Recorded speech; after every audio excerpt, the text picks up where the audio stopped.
All right, y'all. What is going on here? What is happening? What is happening here?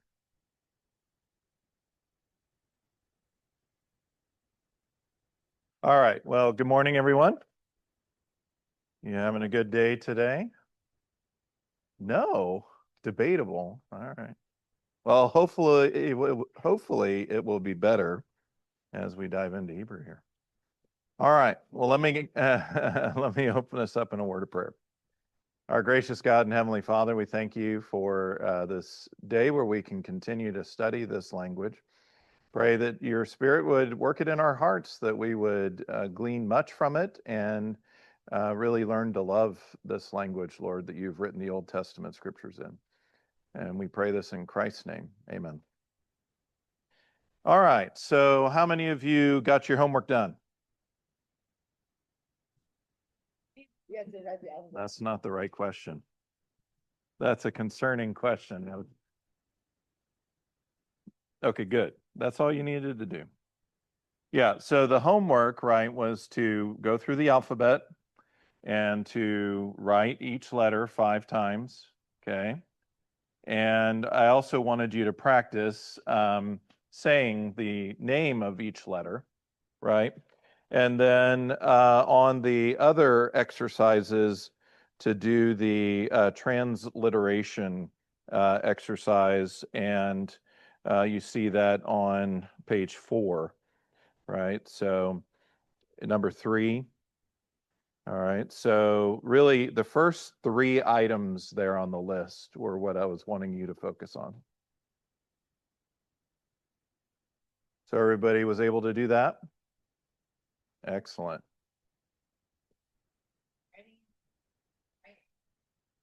Yes. Yes. So that takes something to get used to, right? You write from right to left.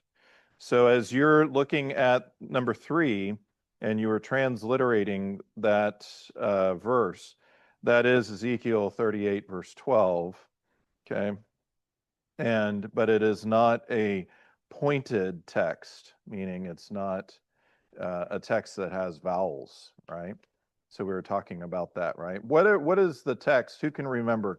What is the text that, what is the text that doesn't have vowels? I just said it was an unpointed text, but is that a recent text or was that some of the oldest text of the Hebrew language? Does anybody remember what I said last time? Yeah. Yep. So the pointing came right through the Masoretes, and they were the ones that added that in order to preserve the oral tradition, remember? And in order then, so that as you were reading it, you would also be able to speak it, right? So it had a dual function there in that regard. All right, so I want everybody to turn to your alphabet page. Okay.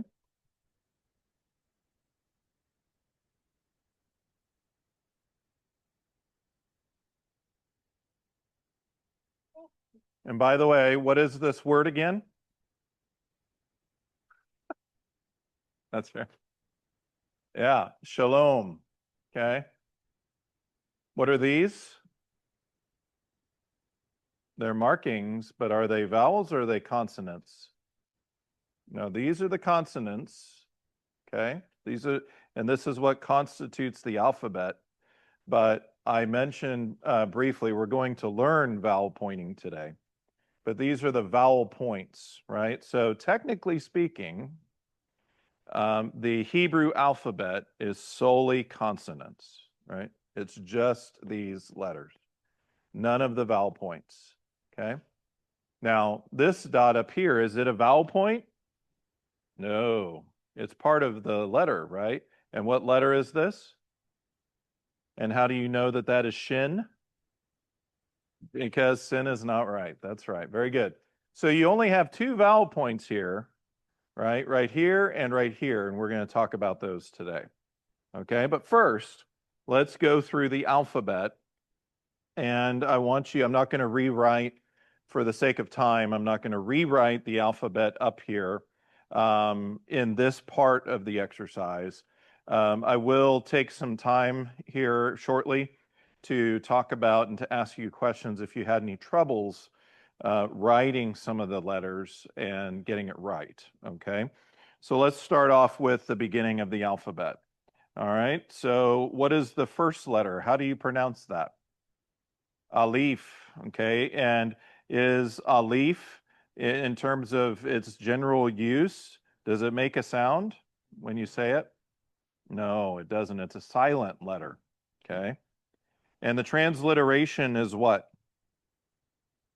It's like an apostrophe, right? Or almost like, it's like a yod, right? Except the transliteration, what we would say, right, is the English letter version of that be best described as an apostrophe. Okay?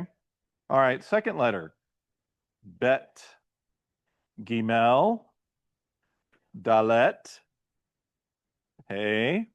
Vav. Zayin. Het. Tet. Yod. Kaf. Lamed. Mem. Nun. Samek. Ayin. Pei. Sadi. Kof. Resh. Shin. Tav. Very good. Very good. So sin, shin, and tav are the last three, correct? All right. Now, how do you say and how do you pronounce Sadi? Mm-hmm. Is it Sadi or is it Sadi? It's Sadi, right? It's you make the T sound before the S sound as you say the name of the letter. Okay? Sadi. Okay. So let's say this again.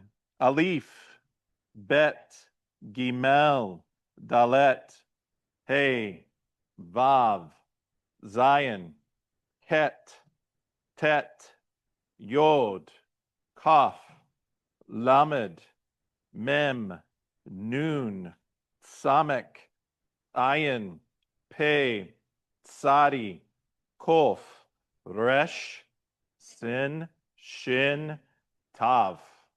Excellent. Okay.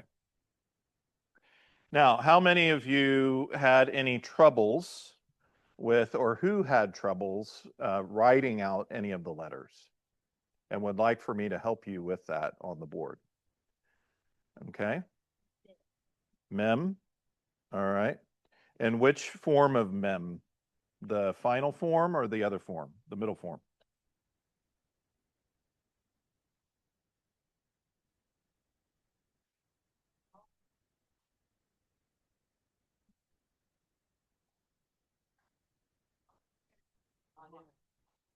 Right, right. And like I was saying last time, I want you to go ahead and disregard the modern script, right?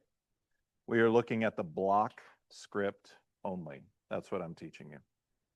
Okay. Some of them look completely different. Yeah, I can understand what you're saying there.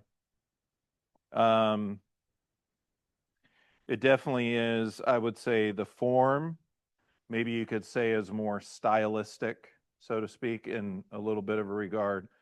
And the block is truly just kind of a plain, very plain block. Kind of true to the name, so to speak, right? Okay, so mem, an easy way of doing it. Notice it has the tail at the top and it goes, it kind of forms that M at the top and then comes over. Okay.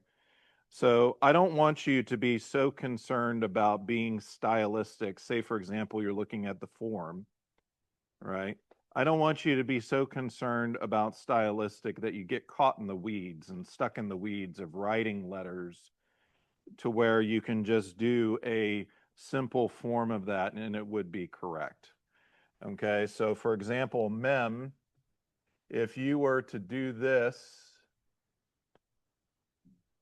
that would be acceptable.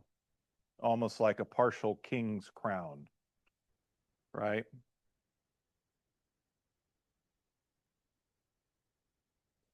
One line, partial king's crown, or one stroke rather, right?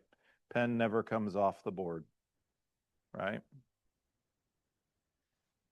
Final form, it's easy to start off with the tail, come down and up.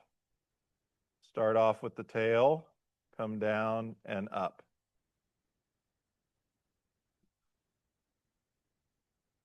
Okay, mem, yes. Not about it. But when you write shalom, Uh-huh. the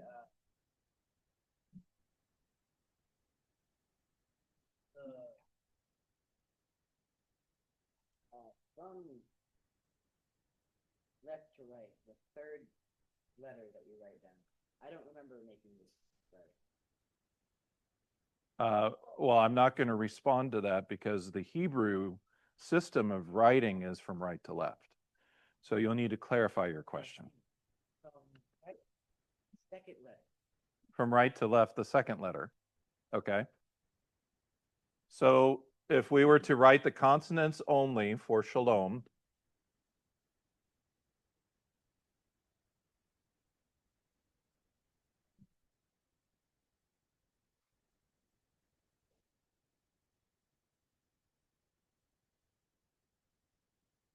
okay, consonants only, no vowel pointing, correct? You're talking about this letter right here? Okay, can somebody help him out? It's a lamed. Mm-hmm.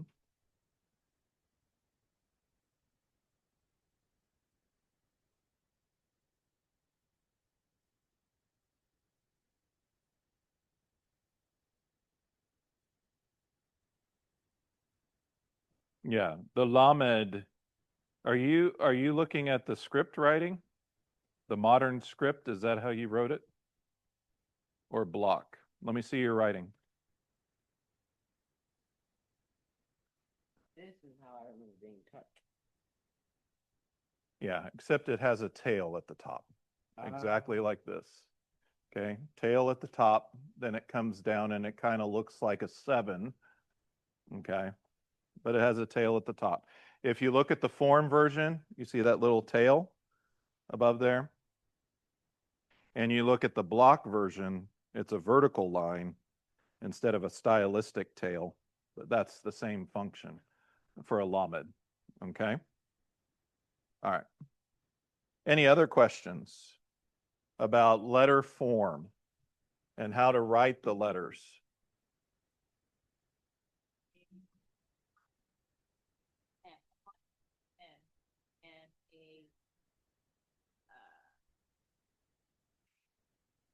that's on A final form mem and a what? And a samic. A samic is like, since you were in my Greek class, a samic is like a backward sigma, right? So in Greek, sigma is like that in its middle form, right? Samic is like that. It's backwards. Mem is block. Like that. So you can view the samic as rounded. Okay. Rounded. This is more block, like a rectangle with a tail. Okay.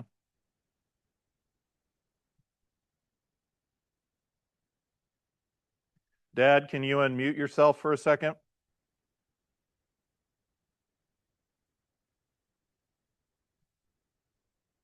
Did you have any questions?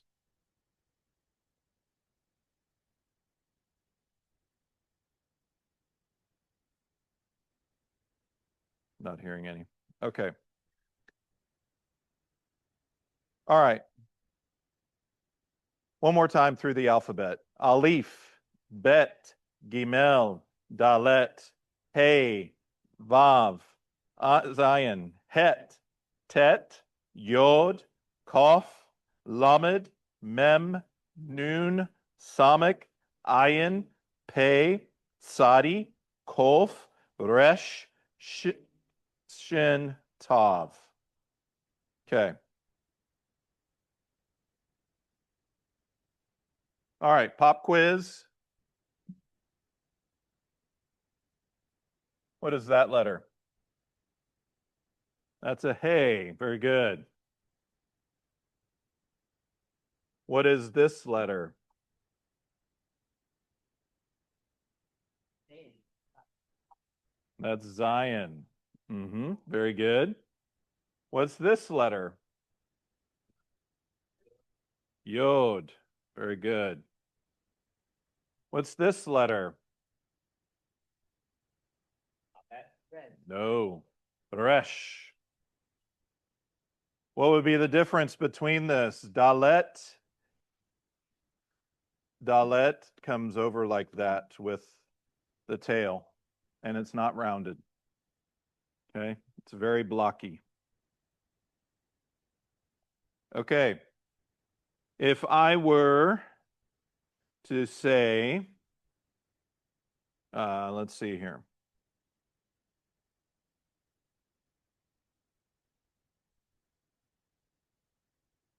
What is this mark right here? A Dagesh line. And that's important, right? Because there is another kind of Dagesh that we're going to learn later. This is a Dagesh line, okay? Now, if the consonant has a Dagesh line, how do you sound it out?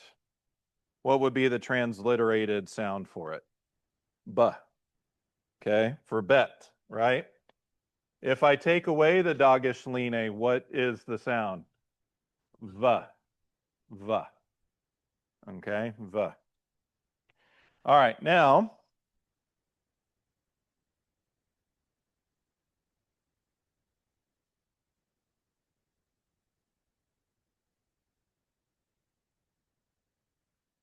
what do you remember what the mnemonic is for the consonants that take a Dagesh? Right. B, Gad, right? Ka, Bat. Okay. And why is it Begad Kafat? Why are the E's and the A's in there? Yeah. It's just so that it's not just gobbledygook consonant sounds together, right? Begud, and kafat, right? Right. So that's Begad Kafat. These, right? So you have Bet. What's this? Gimel. What's this? Dalet. What's this? Kaf. What's this? That's what? Pay. You know me. I've got to keep you on your toes. Tav. Very good. I'm consistent now, man. It's the same as last year. Yeah. Are you sure about that? I mean, that is the student's favorite question. Are you sure about that? Are you sure that that's the right answer? Okay, very good.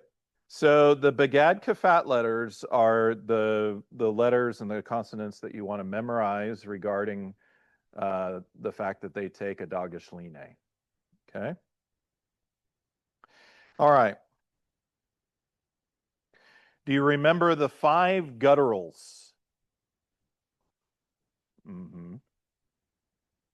You can look at your assignment if you need to. The 5 gutturals. You can find them on page 5 or 3. Page 3. 5 gutturals.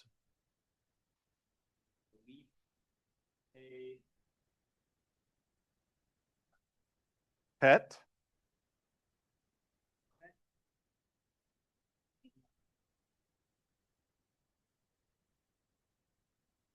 Oh, Saudi. And Resh.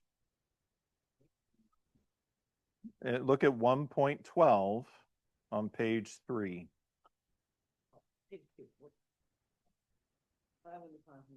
Alif, Hey. What's the third one? Het, Ayin, and Resh. Okay, those are the gutturals because of their having originally been pronounced in the throat. Okay. All right. Now the sibilants, right? The sibilants in 1.13 are what by means of review? What are the letters that are sibilants in 1.13?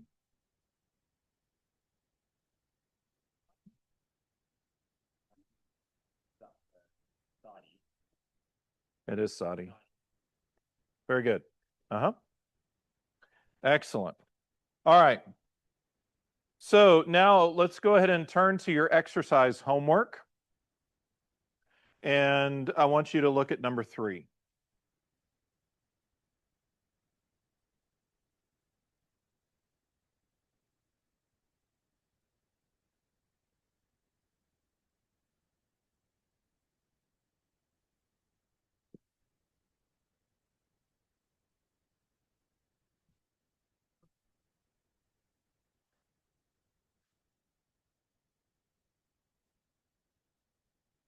Okay, what is the transliteration for this?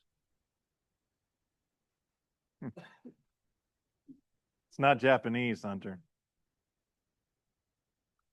All right, so what is the transliteration for this? What did you get in your homework? L, and what's next?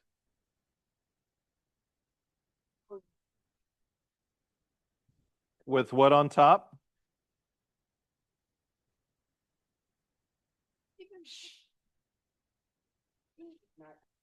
It's an upside down circumflex from Greek. All right. You've always had weird books, Hunter. I just.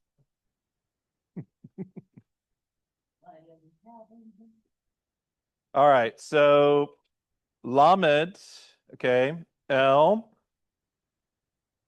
and then Shin is the S with the little U or upside down umbrella on top, and LL. Okay, what did you get for the next? You have Shin, Lamed, Lamed, so that would be what? Take out the first L. There you go. Yeah, take off the first L in that one. Okay. In the third word,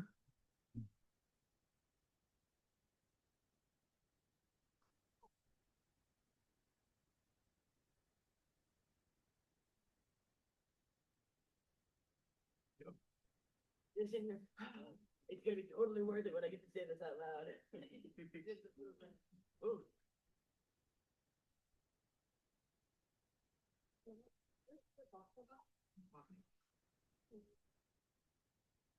Well, we have no vowels. all right, what do we have here?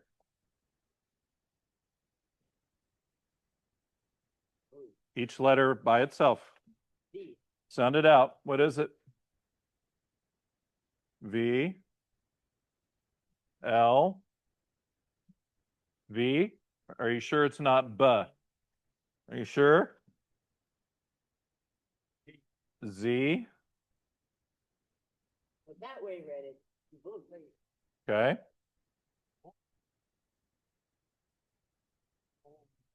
All right, very good.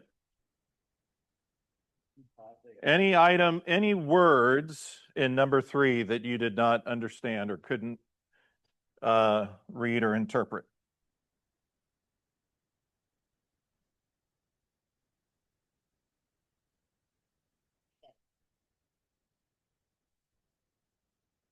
What's that?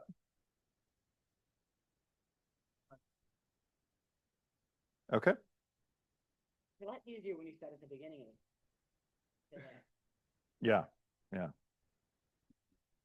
Do agree. All right. Very good.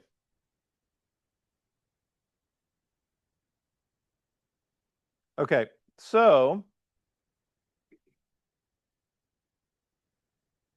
what we are going to do, I will give you a continued assignment from lesson 1 at the end of our class today to add on to what I'll assign from lesson 2 and the exercises there. Okay, but we are going to focus on lesson 2 here now. All right, so turn to page 6 and lesson 2 in your grammar.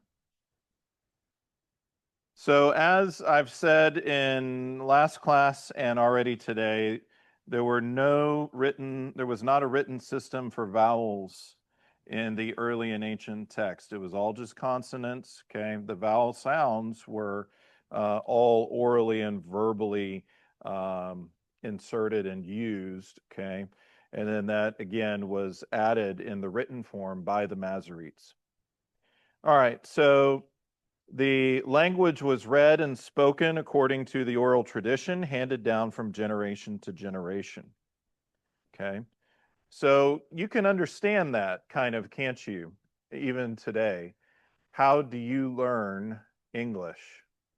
Right? Or how do you learn, which all of you, your mother tongue is English, right? But how did you learn that? Well, you learned it, sure, through some aspects of school and studying the language just like we're doing here with Hebrew, but you also learned it through your parents passing it on to you, speaking it in the home, right? And all of that. And that includes all of its proper forms, right? All of the slang, all of the different aspects of the language that are communicated in day-to-day life, right? So the same was true in that regard for Hebrew, in that parents would be speaking Hebrew with their children and passing it on orally, right? This is how we say this, this is how we say that, okay?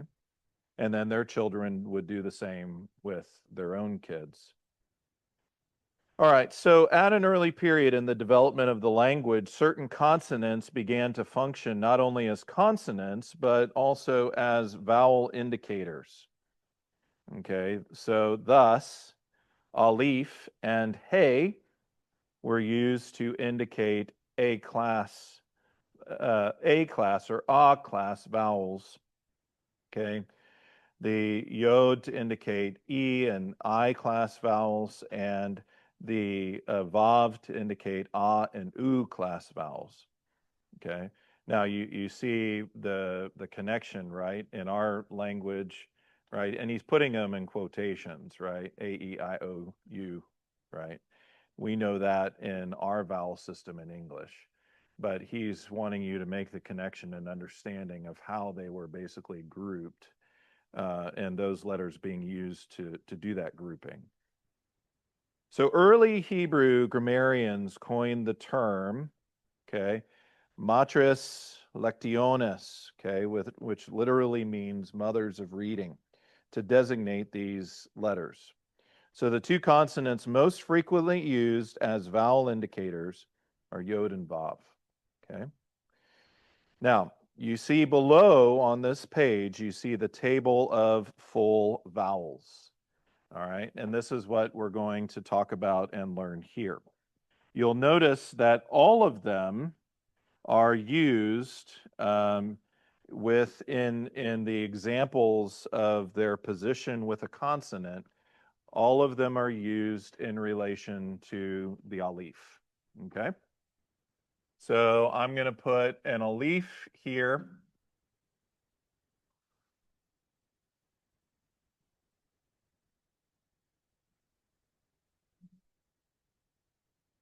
All right.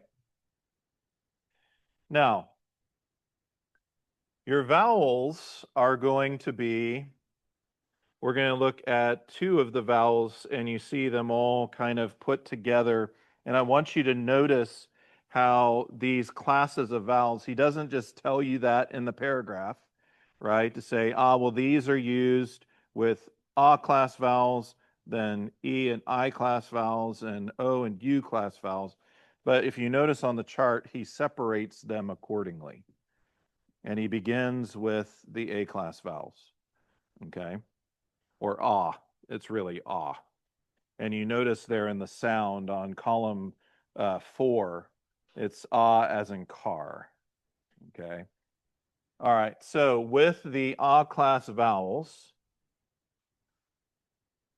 you have what is called the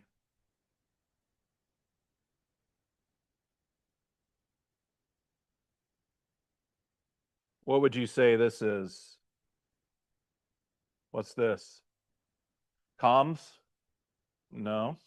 Quamis? Nice try. Any other tries? Quamis? Quamis? No, no. Hebrew is not dumb. It would never be that. No. Wait. All right. This is comets. Comets. Comets. Okay. Comets.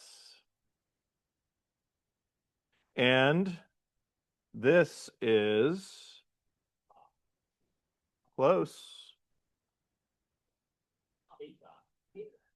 Patak. Patak. Sounds a little Klingon, doesn't it? Patak. You probably don't even get that joke, but that's okay. Your mom did, but yeah. All right, so comets. Say it together. Comets. Duncan, you got it? Comets. Can I hear you? Say comets. Comets and patak. Okay, patak. All right, so this then, when you see these, right? If you see that, we saw that in shalom, right? Now you know what that vowel pointing is and what it sounds like. Sha, ah, like car, right? It's a comets. Okay, so this is, it looks like a little T, but is in Hebrew, it's an ah sound. It's a short A sound. Okay, so comets, patak. Comets, patak. Okay, now in relation to the aleph, remember the aleph is silent, right? So if the aleph and the comets were at the beginning of a word, right, you wouldn't sound this out. You would begin with the comets. It would have an ah sound. Now, if let's say, and this is down the road, we're not going to dive into this yet, but if you had a prefix such as a hey in front of the aleph, then it would be ha, right? Because you'd say the sound of the hey. This is silent, and you would say the comets, the sound of the comets, right? Which is ah, so it'd be ha, right? And then you would say the rest of the letter, right? All right. So now let's add this as an example.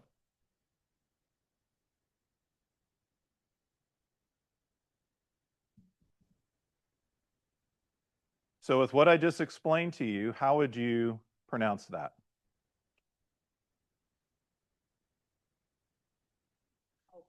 Av. Av. Av. And that means father. Av. Okay. And if we were then to say this,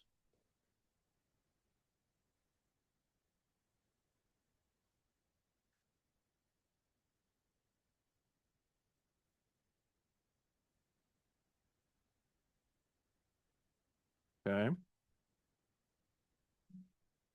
what would that sound like?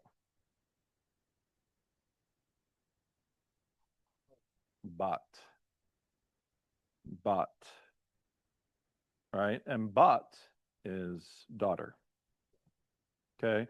I want you to notice this pattern right off the bat now and how Paige Kelly is teaching you the language. He's giving you examples, and right now he's just teaching you vowels, right? Focusing on vowels, now making some connections with the consonants, but also now helping you to see how the consonants and the vowel pointings go together in the sounding out of the words. Okay? So you begin with the. You begin with the consonant, and then you go to the vowel, and then you go to the next consonant. Okay? Right? So in shalom, right, we had shin, comets, lamet, right? And then you have what's called a holam vav, which we're going to see here down on this chart. A holam vav, it's the dot over the vav. That makes the vav into a vowel, right? And it's an O sound. It's now not a vo sound because it's a vav with an O pointing. No, the vav with the dot over it now makes it a holam, right? A holam vav. All right, and I'll explain more of that here in a second. Okay, so does this make sense so far? All right.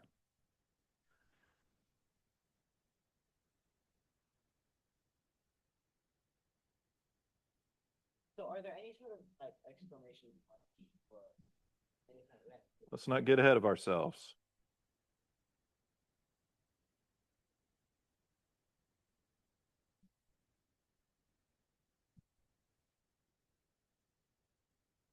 All right, so here's our alif again, okay? For the sake of time, I'm not going to put in the pointing, but I'm just going to write the name.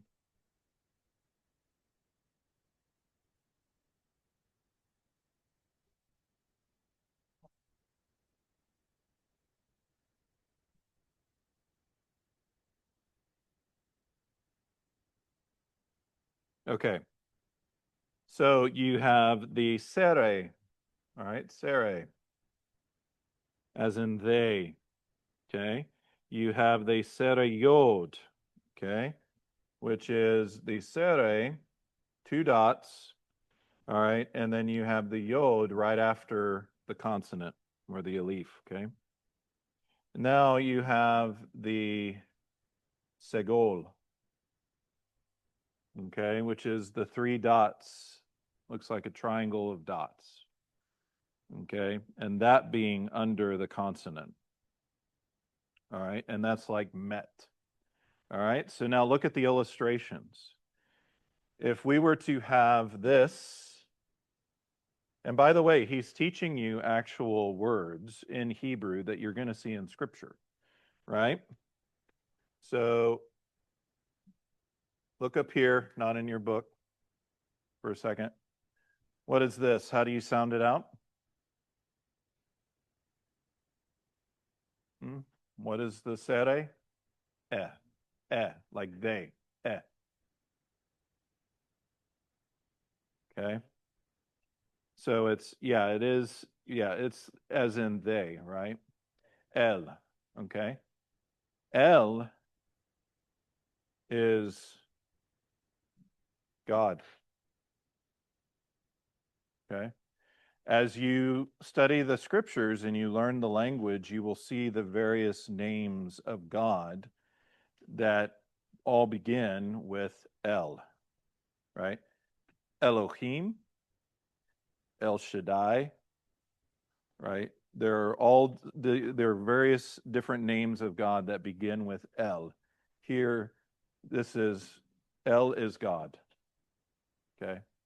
This is his proper name. Okay.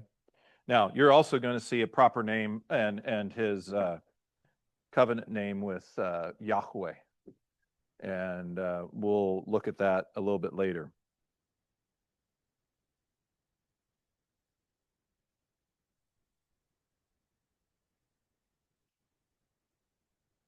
All right, so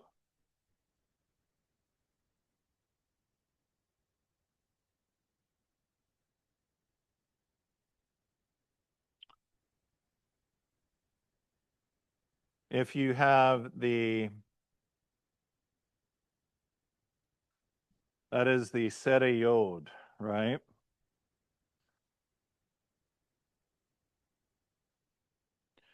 So what would this be here? If you had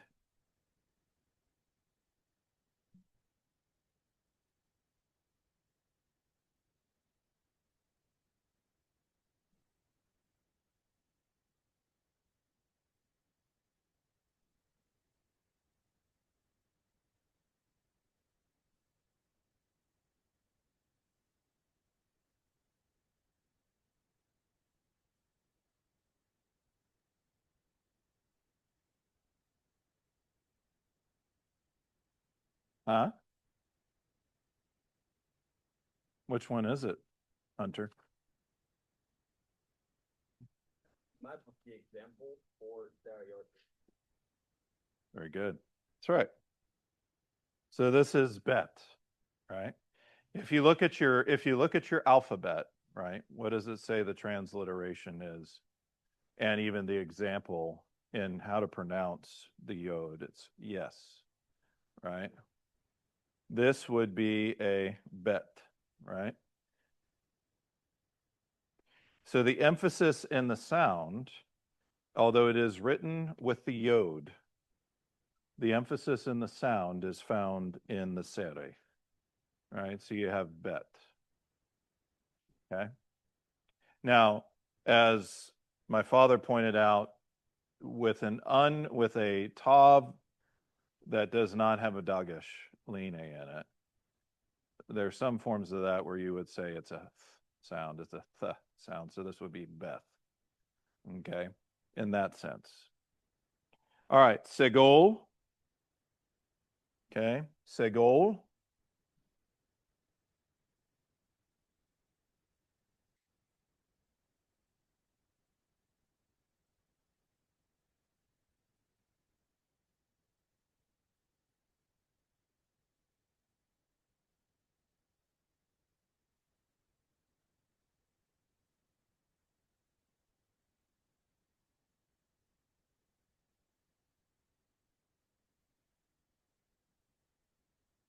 Kind of looks like a bowling alley, doesn't it?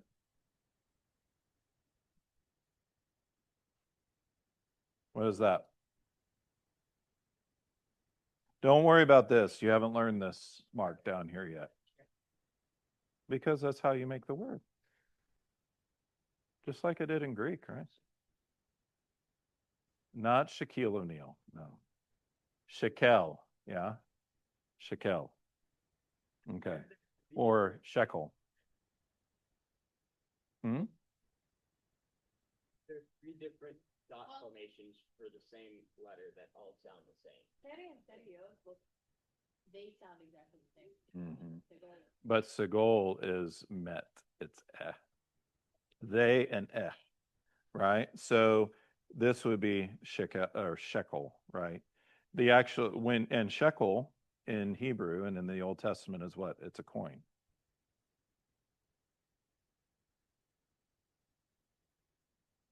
Look in your book and you can find out, Mr. Mann. You pronounce that if it has a sickle. This does have a segol.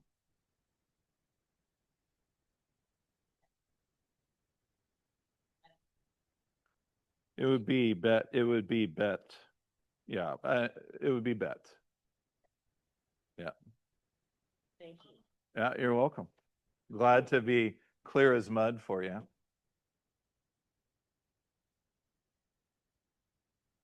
Even if it has a sound, it's still eh.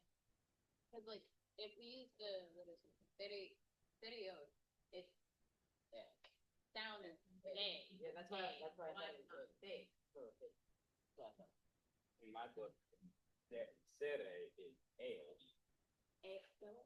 It's E with the line on top, please.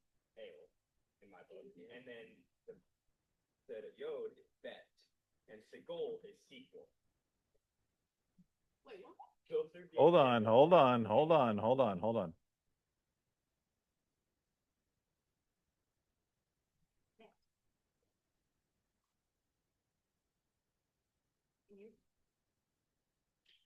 All right, so here you see the hirek, okay, say it with me, hirek and hirek yod.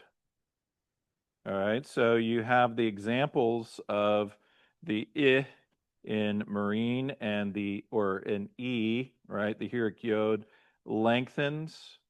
Let's say this. Let's say this. And this may be of help to you to understand the use of the Yod. Because it does the same function whether you're talking about the Sere or the Hierarch, right? It lengthens the sound of the E, okay? So it should be a A. Let's correct ourselves, okay? So it should be a like a they, right? And Sere Yod, it's a longer sound too, like they. The Segol is a short sound, eh. All right. Now, in the Hierarch Yod and the Hierarch, you see marine, and then you see sit. Okay, long, short. And the long is with the Yod attached. Okay. All right, now, so I'm not going to write it on the board this time, but as you look in the book, you see the illustration of the Hierarch Yod being the Hey with the Hierarch Yod and then the Aleph. How would you pronounce that? Hey with the Hierarch Yod and the Aleph at the end. How would you pronounce that? Mm-hmm. Yeah.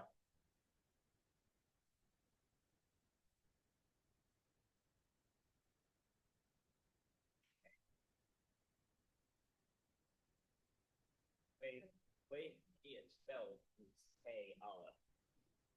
If you look at the consonant of Hey, it's spelled Hey Aleph. Aleph. So is it just Hey? No, but with the vowel sound, you're right. It would be he. Okay. Now, if you had then look at the next example for the Hierarch.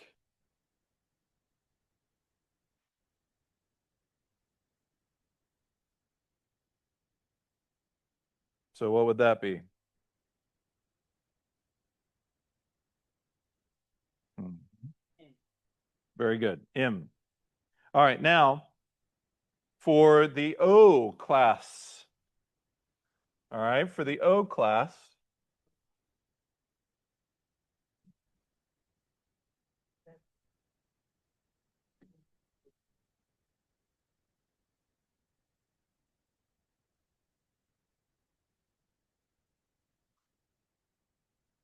So you have the holum, and the holum is above the consonant, and then you will see another use of it that is below.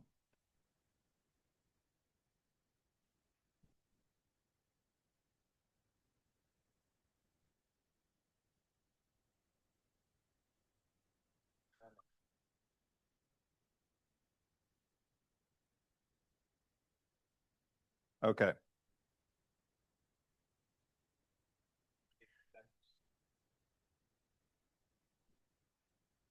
It does, doesn't it?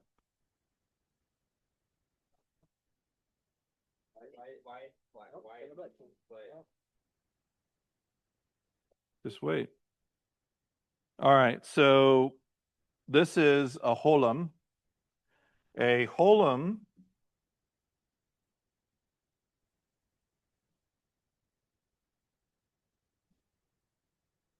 okay, is always going to be on the top left-hand corner of above the consonant. Don't get ahead. I'll show you these things. Okay, that's a good question.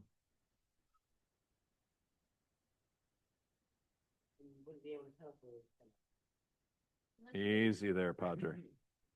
All right, so you've got the holum and then you have the holum vav, okay? And as I was telling you earlier, again in shalom, you have the vav with the point on the top of it. It's no longer a vav, it is a holum vav, and it's therefore a vowel, okay? It's a pointed vowel. in how it's pronounced. Okay. So it's a whole vav. Now the third, number 10, but the third in this O classification is the Kometz Hautuf. Say that with me. Kometz Hautuf. Okay, and whereas the holum and the holum vav were your long O sounds, the Kometz Hautuf is your short vowel sound. Okay. The Kometz Hautuf is your short vowel sound like cost. Like cost. Okay. All right. So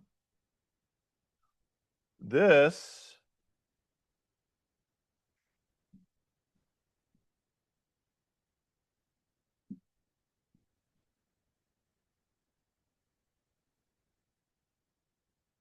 would be pronounced what?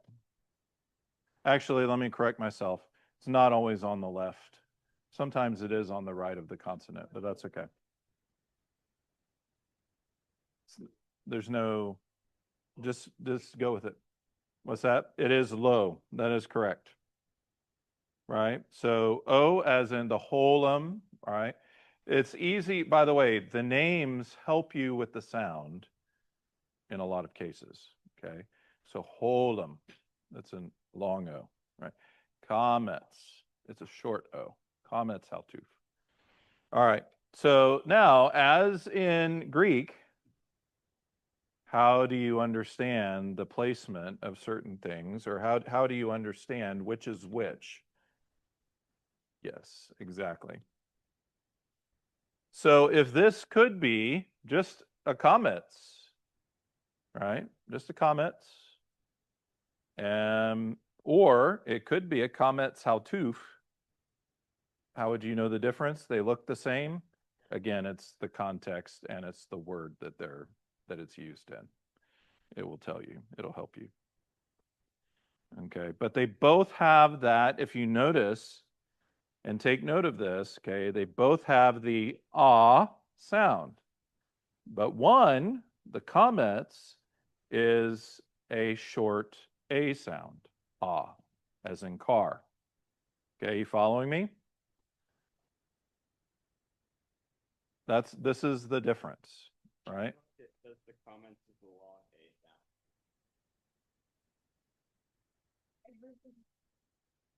It's A as in car. It's not care, it's car, R. They're both car, right? Is it saying something different? Doesn't have an example word. It says right here that comets is the long form of A. I see. Okay, so you have the second edition, right? Okay, so he removed that column, so that's why you don't see that. But in the first edition, it gives that. So you might just want to make a note in your notes. The way that I write this down, I'm writing the exact same symbol. It's both this symbol and this symbol, it's the exact same symbol, have an A sound. However, this symbol has a long A sound and this symbol has a short A sound. Okay, so the difference is the comets is the short A sound in the A class of vowels. The comets Hautuf is the short O sound in the O class of vowels.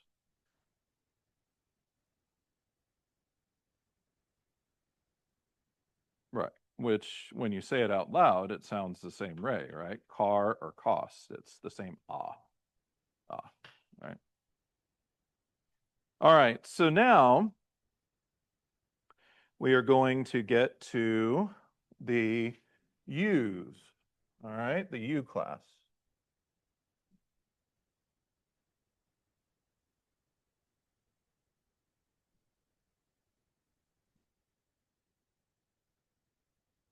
So you have the Surik,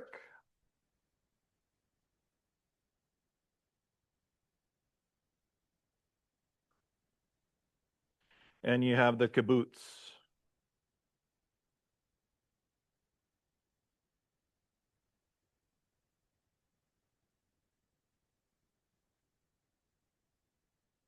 Okay. You have the circ and the kibbutz. Okay. So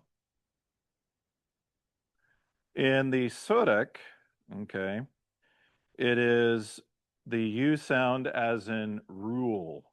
Okay, ooh, ooh, okay. And in the kibbutz, it is the U sound as in pull. So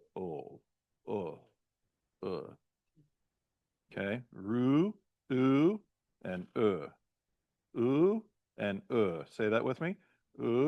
And All right. Okay.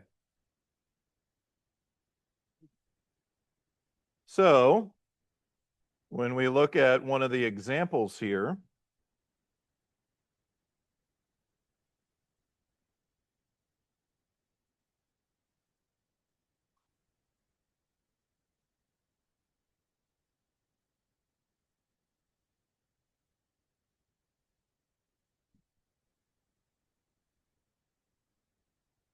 what is that? You haven't been taught this yet. Huh? Very good. Yeah, you get bonus points, Hunter. Shulhan. Okay. Right. So the sound, pull, or yeah, the pull sound, right? Now this is in essence what is a breathing mark. Okay. But so it's shulhan or shulchan. That's what it should be. Shulchan. It's not a hey, it's a het, right? So it's shulchan. Shulchan. Say that with me. Shulchan. Okay. Now, there's a helpful piece to this as to why this is here, right? And if you think about Hebrew being that verbal oral language and this being spoken, right? Before the pointing came in, this is a mark to help you with the sound. Just like the breathing mark in Greek at the beginning to tell you you need to make a sound at the beginning, right? This gives you a little bit of a break because in how you say it, shulchan, okay, because of the consonants that are right adjacent to each other, right following each other, right? So that it helps you with the pronunciation of the word. We will be talking about those marks a little bit later, okay? But I'm just letting you know that that's what it is. All right, so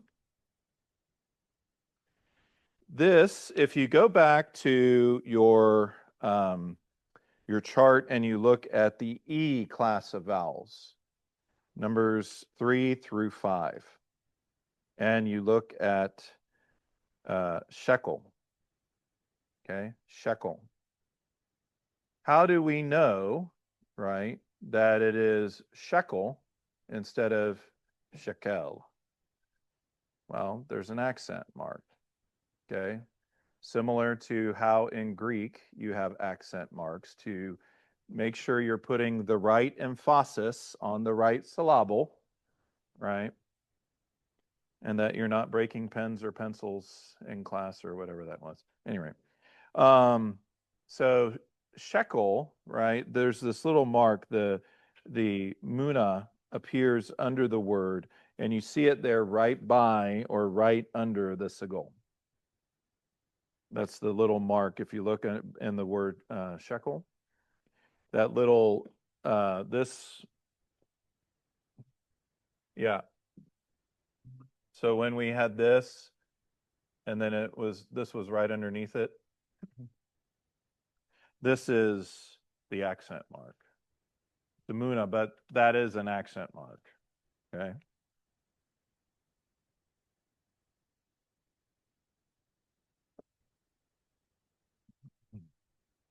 So this practice will be followed throughout, Paige is telling you, okay? Whenever a word is accented on the syllable other than the final syllable. Okay. So now I want you to know that whereas in lesson 2 or 3 of our Greek students, you had a whole chapter basically on accent rules.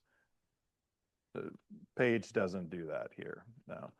But he's telling you there is this accent rule, right? When it is not on the final syllable, okay, then it is, you see this mark, this muna put on the front of the syllable for accenting. Okay.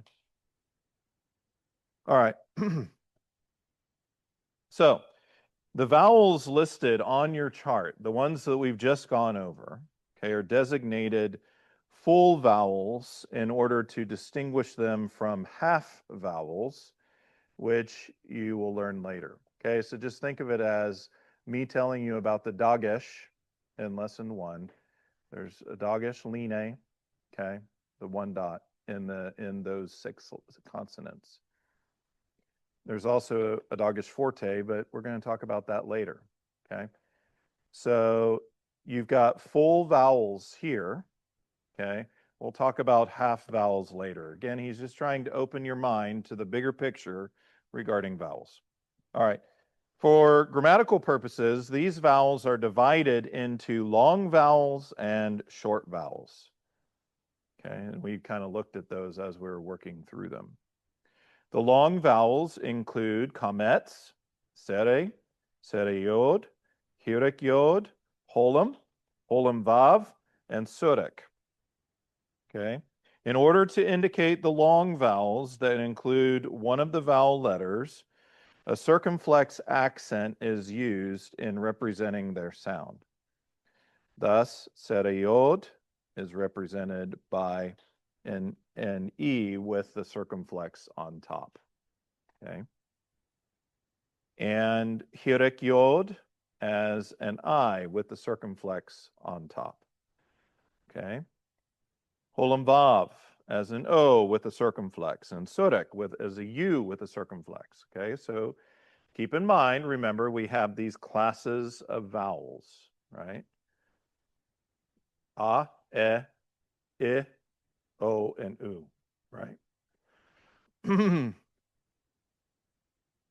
So these vowels can never be shortened and are therefore said to be characteristically or unchangeably long.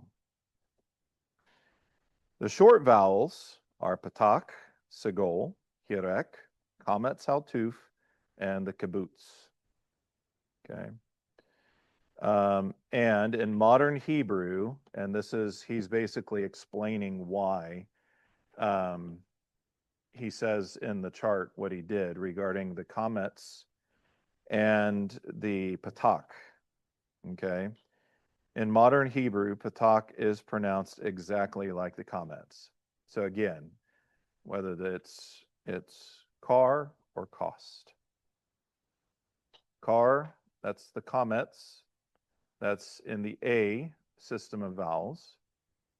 And the A in the kamet saltuf is in the O system of vowels.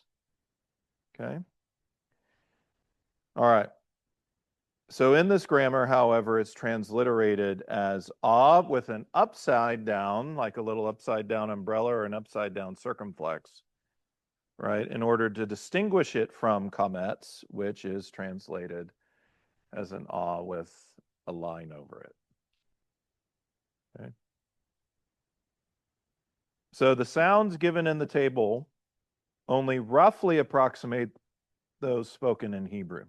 Often in the spoken language, no noticeable distinction is made between hirik yod and hirek, and between surik and kibbutz, just as no distinction is made between kamets and patak. Okay.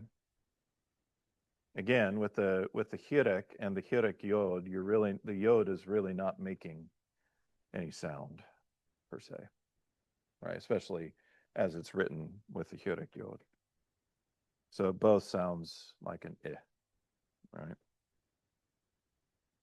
Or as he puts it, the hirik yod could take the longer sound in saying E, like marine, and the hirik as short sound as sit. But his point is that sometimes in the language, it oftentimes you can't tell the difference necessarily. Most, I think, and so as you're learning this, I think his point there too is that as you're learning the vowels, he's giving you distinctions so that you can understand and learn them distinctly, although in actual practicality and the use of them, you may find that their sounds are interchangeable. Okay. All right. Most of the vowels stand directly below the consonants with which they are to be pronounced, with the exception of the holum and the holum vav and the surik. Okay. The surik looks like a dagish, doesn't it? Meaning that it's pointed right under the vav. Okay. But is the vav, is that a begad kafat letter? No, it's not a begad kafat letter, and so therefore that's a tip off, right? That it is a surik because it's a vav with that dot, kind of where you would expect the dagish. And so that you just know is a surik. It's kind of like the vav with the point on top. You just know that that's a holum vav. This is a surik, okay, with the dot on the inside of the vav or underneath the tail and not above it, okay? Right now we are on 2.4 on page 7. So the vowels, he says, were originally designed so that they could be inserted into a consonantal text without actually lengthening the text. Okay, does that make sense? If you think about your transliteration, that's helpful, right? Let's go back and look at the page before on page 4. If you look at this text, right, from Ezekiel 38, verse 12. When you add the vowels, right, Duncan, when you add the vowels and the vowel pointings to these consonants, does it make the line of letters longer? Right. Whereas in in English, right, it would have to because we actually write the vowels in with the consonants, right? So if they were to add vowels, it doesn't change the spacing of anything, is his point, because the vowel pointings are either on top or on bottom, and that's it. Okay. All right.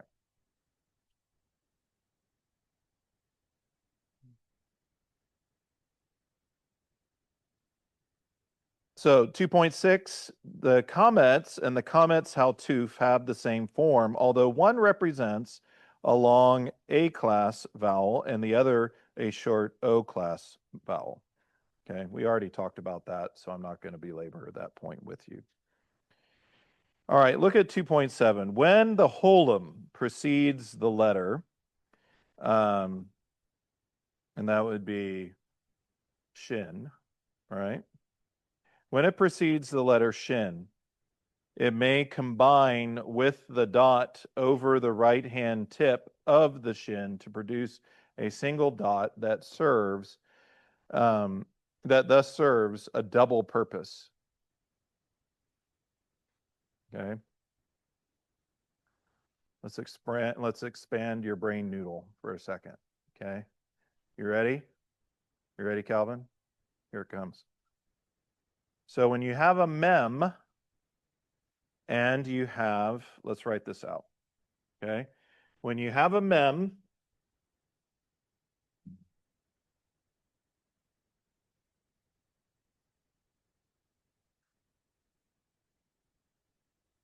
and this is a formal name, right?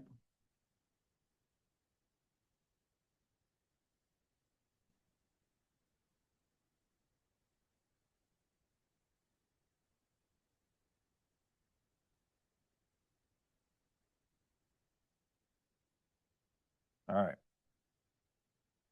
What's this? What's this? What's this? Hey, very good. So now we are going to put this below it, the shin. What is that? Right. So it makes what sound? Eh. All right. So now as we pronounce this, okay, this is what? It would be mush, mush, mush, right? Which doesn't work, right? This is his point. This right here is the normal pointing of a shin, right? It's also serving a double purpose in this formal name as a holum. Because we can't say msh. We need to have a vowel sound in between the mem and the shin. So this is a mo, she, right? Moshe. Okay. So this is Moses. This is Moses's formal name. Right? So this would be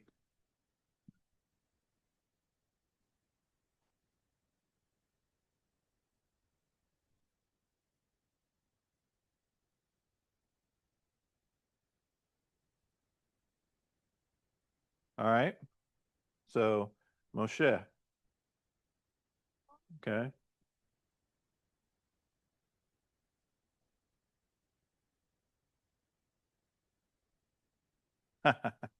Yeah. Yeah. It's good brain expansion, right? You're reading one language, you're writing one language right to left, and you're writing another language left to right, right? Brain expansion. All right, I'm preparing you for your translating from Hebrew to English and then from English back to Hebrew, all underneath. My Greek students will remember how we used to do interlinear stuff on the board, and we'd write out the Greek and then we translate it in English underneath, right? Wow, it's just a little bit more of a challenge. Y'all are going to be so smart as you get older. People are going to be amazed and they're going to be like, how did it happen? It was Hebrew class. That's what did it.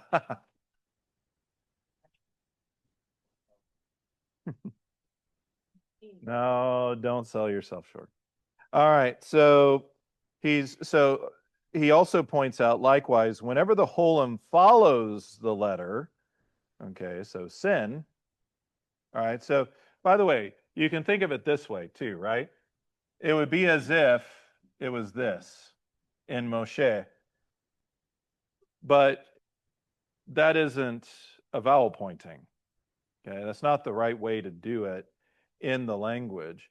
So again, that's why the holum is combined with the normal point of the shin in Moshe. All right. But his point now is also on the other hand, right? If it were to be sin, okay, and there was a holum after the sin, right? You're not going to write it like this. It's just going to be that.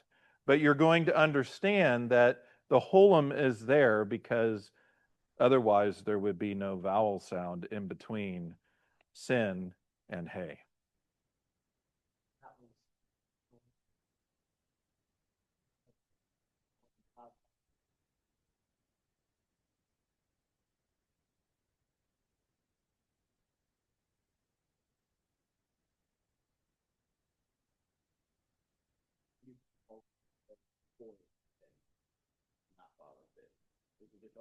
Well, by the way, I'm sorry. I don't mean to confuse you on this. So this was just I was just doing that part just to show you again the same rule applies. You're not going to have a holum and this over here, right? With shin. The same rule applies if it was after sin, right? I'm not talking about the word. Don't look at anything else about the word in that example, just the example of the holum as how it combines with the dot that it already exists for shin or sin. That's the point. Don't look at anything else, right? Because there would be other pointings, generally speaking, between the vowels. Yes. If it was that was a middle letter, then would it still be Moshe? If this right here, no, you'd likely have a vowel pointing under the mem, right? Because the pronunciation of it would go consonant, vowel, right? Okay. Yeah. So let's correct this so that it's not confusing. That's Moshe. Okay. All right, some printed editions, okay, separate the holum from the diacritical points over the shin and the sin. Okay, so that's called a diacritical point, right? That point above there. So some of them, he says, some printed editions separate it, but most do not. Okay, so there are not, he's not speaking to an exception necessarily in the language. This is the rule you should understand about the holum when it's either before or after shin or sin, respectively. But he's saying there are some printed copies of the Hebrew text that will put that holum as a separate dot, right? And so therefore, what does it look like? It looks like a sere, except up top. And I think that that's part of the reason why the Masoretes, as they were doing the vowel pointing and everything, why in the Hebrew language in its written form, why that rule was applied. So that you're not getting it confused, because the sere should always be underneath, right? It's never up top, right? But if you were to have a separate holum next to sin or shin, it would almost look like a sere up top, and it would be confusing, right? So I think that's a good way to remember it. But if you were to ever come across some of those printed editions that had that, then you could understand, oh yeah, that's not a sere up top, that's a holum separated from the shin or the sin. Okay. All right, now the Biblia Hebraica Sucartensia, which you have, okay, is one of those where you will find that separated holum. So you'll see some of that in the text as you read through and as you learn to read through that. All right, holum and holum vav are often used interchangeably. For example, the masculine plural adjective for good may be written as tovim or as tovim, okay? And I'll show you the difference.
Okay? Same, either way. See that? Holum, O, right? T, right? To, vim. Same. To, I'm sorry, this does not belong. There you go. To, right? Holem Vav. Vim.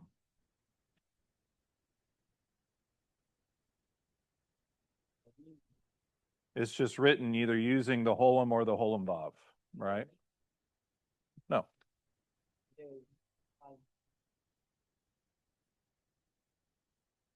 No, Maximus, it doesn't. You're taking his place with valiant, esteemed, Simeon. Yeah, no, this is good, right? This means good. So, tovim. Tovim, it can be written either way, and it means the same thing. It still means good.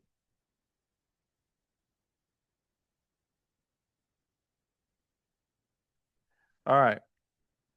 So one sometimes encounters a patak yod or a kametz yod at the end of a Hebrew word. These two combinations sound alike and are pronounced somewhat like I in the word aisle. Okay, it's almost like a yeah, that's fine. Yeah, I in the word aisle, except the A is always long. Okay. Now, whenever the consonant vav is added to this ending, it often happens in plural noun endings.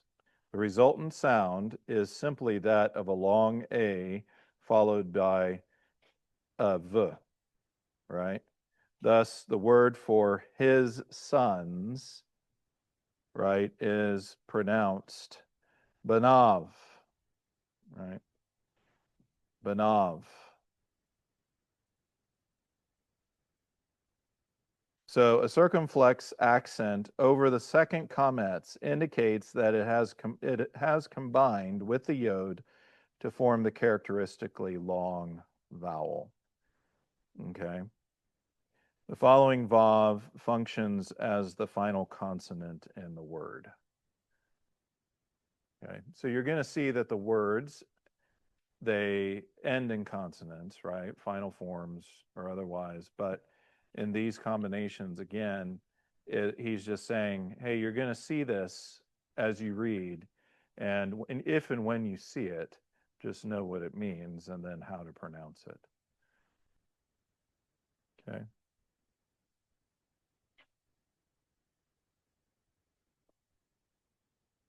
Any questions? And by the way, I do like, again, as I pointed out in our first class, I like how Paige Kelly keeps you in the scriptures. So that example of Banav you can find in Genesis 9, verse 8. Okay. So you can go back and look at that in the Word of God. Yes.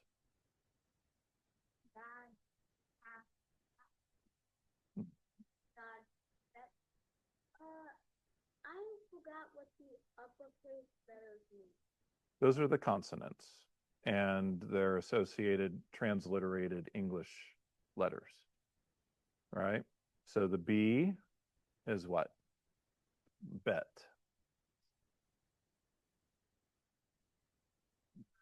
Gimel. And then what is the T? Y'all help him out. Or sorry, D. Dalet. Okay, so those are the first three in Begad, right? And then Kafat, right? Or Kafat. So the K is, it's Kaf. Pei. No, T is Tav. Yeah. Okay. Those aren't part of the Hebrew alphabet. Those are just letters that are inserted in between the consonants so that you can use that tool, that Begad Kafat saying, to remember the B, G, D, K, F, T. Okay? Because otherwise, what would it be? It would be and right? So Begad Kafat then helps you to say it and to have something to remember those 6 consonants. Okay. All right, so let's look at the exercises. Okay. For your homework. All right. I'm going to keep us at an hour today, and then if you would like to, if your transportation is okay with staying for a little bit longer and you want to talk about apologetics or other things, we can. But I know some of you had some interest. But for your assignment, I want you to go back to lesson 1.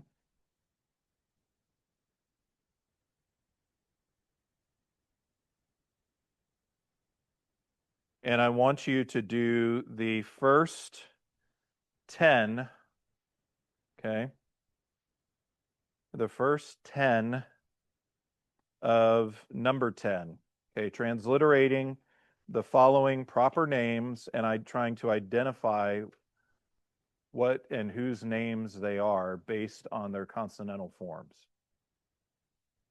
okay? So the first 10. Now, I will also say that for you older students, if you want to do the first 15, go for it. Okay.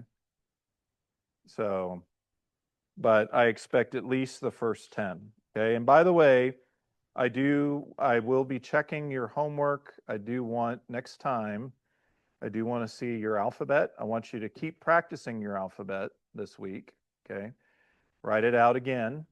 Okay. Keep writing it out. And I wanted to get familiar with the orthography and the pronunciation of each letter. And I will be checking that next time. But I also want you to do the first 10 on the transliterating the proper names in exercise for the lesson 1.10. And now on exercise 2,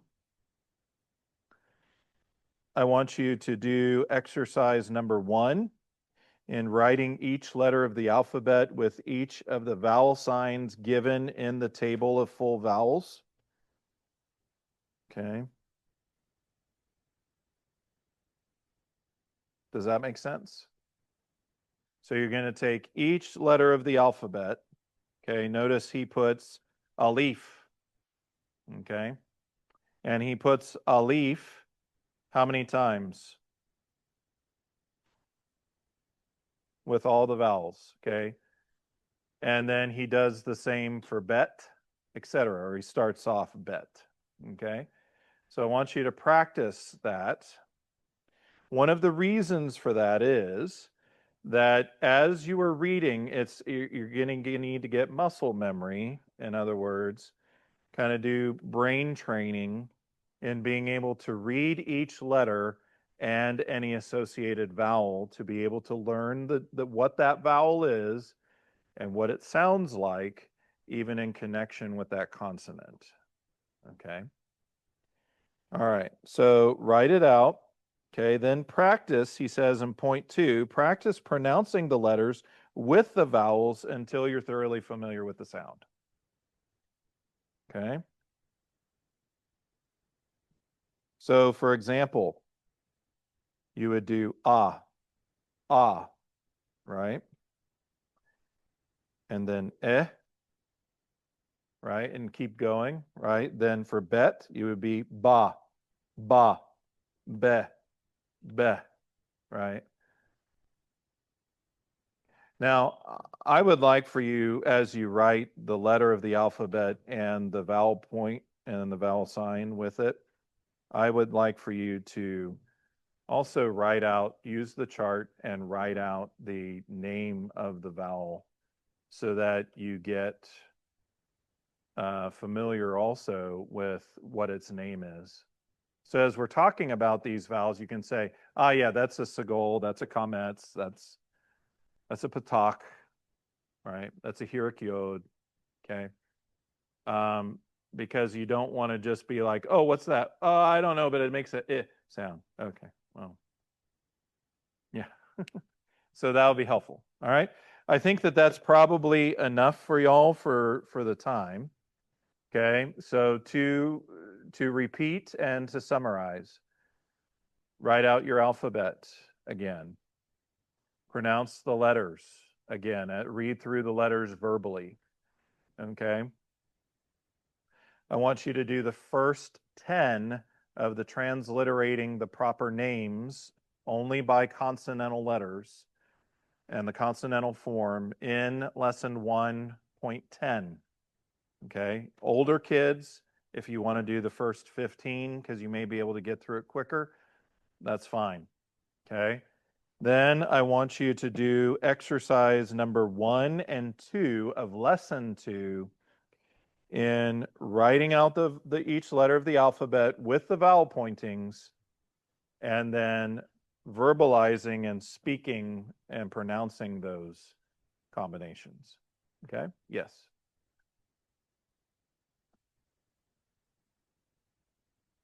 No, I would just say I want you to do it twice at least. If you feel ambitious and you want to write it out 5 times, Calvin, go for it. The more the better, and the more comfortable you become, the easier the language continues to be. Okay? All right. Anybody else have any questions about the assignment? Okay. All right. Very good. Well, let me close this in prayer. Our gracious God and Heavenly Father, thank you for this lesson here today. Thank you for being able to learn these vowel signs and pointings and how they sound, O Lord. Help us to make the combinations and learn the consonant and vowel combinations, and even to be able to read words with these combinations in them. And pray that you would bless the students in their studies. In Christ's name, amen.